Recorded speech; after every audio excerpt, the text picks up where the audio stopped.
চট্টগ্রামের কর্ণফুলী নদীতে বিমান বাহিনীর প্রশিক্ষণ যুদ্ধ বিমান বিধ্বস্তের ঘটনায় অসীম জাওয়াদ নামে এক পাইলট নিহত হয়েছেন। এ ঘটনায় আহত পাইলট উইং কমান্ডার সোহম চিকিৎসাধীন রয়েছেন। বৃহস্পতিবার দুপুর 12:30টার দিকে পতেঙ্গার বানৌজান ইশাখা হাসপাতালে ওই পাইলট চিকিৎসাধীন অবস্থায় মারা যান। নগর পুলিশের উপকমিশনার শাকিলা সুলতানার মৃত্যুর বিষয়টি নিশ্চিত করেছেন। তিনি বলেন, বিমান বাহিনীর বিধ্বস্ত প্রশিক্ষণ বিমানের অসীম নামের এক পাইলট নেভি হাসপাতালে মারা গেছেন। প্রথম থেকে অসীমের অবস্থা খারাপ ছিল। এরপর নেভি হাসপাতালের আইসিইউতে ভর্তি করা হয়।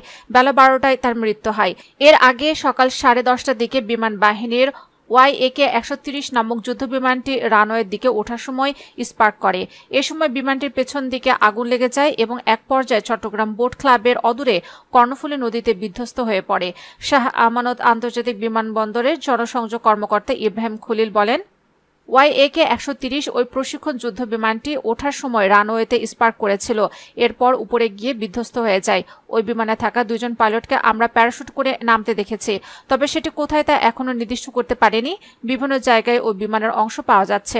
বৃহস্পতিবার 10:30টার দিকে বন্দরের টার্মিনাল বে এলাকায় কাছে বিমানটি বিধ্বস্ত হয়েছে বলে জানান ওই কর্মকর্তা।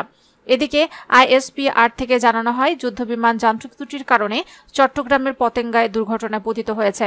বিমানে 2 জন পাইলটকে উদ্ধার করা হয়েছে। সদরঘাট নৌথানার ভারপ্রাপ্ত কর্মকর্তা ওসি একরামুল্লাহ বলেন, 2 পাইলটকে উদ্ধার করে নেভি হাসপাতালে চিকিৎসা দেওয়া হচ্ছে। আহতরা হলেন উইং কমান্ডার সোহাম ও আসিম। 2 জনে এখনো জীবিত আছেন, তবে তাদের মধ্যে অসীমের অবস্থা আশঙ্কাজনক। তাকে আইসিইউতে চিকিৎসা দেওয়া হচ্ছে। তিনি আরো বলেন, ঘটনাস্থলে আমাদের টিম রয়েছে। এছাড়াও ফায়ার সার্ভিস, নৌবাহিনী ও কোস্টগার্ড বিমানটি উদ্ধারের কাজ করছে।